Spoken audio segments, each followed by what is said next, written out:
guys, shipping naman tayo kasi lalagyan ng ano yan, lalagyan ng handlebar yan o. Handlebar kayo, yan o, handlebar. Ay, sisipingan yan. Ito yung chinisiping namin guys, yun yung dating ano, dating buhos, dating kalsada. Kaya yan chinisipingan namin yan kasi instalan ulit namin ng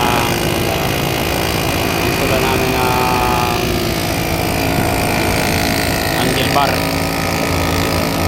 I-welding yung handlebar dyan sa bakal. Mga pa yan guys, mga 50 meters siguro. Hanggang doon. Hanggang doon. Yan, hanggang doon yan. Kaya titipingan namin yan. Ayaw na?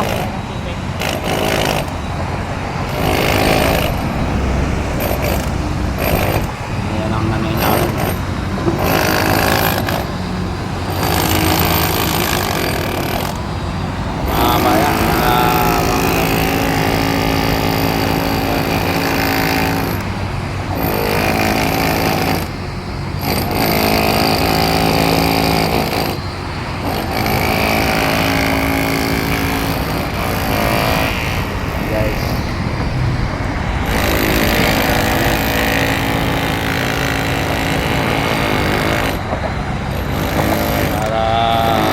Tapos yan shipping, pag may install na yan ng ano guys, ng handle bar, lalagyan ulit siya ng flat bar yan, flat bar. Tapos pagkatapos lagyan ng flat bar, lalagyan na siya ng asfalto, tatakpan yung butas sa asfalto.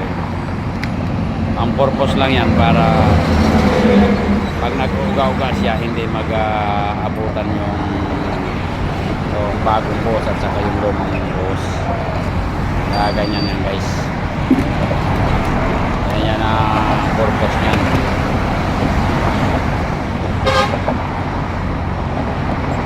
Yan,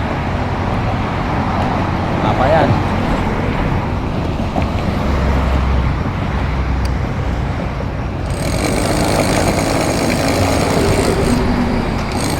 Sabi ko yan, ganda.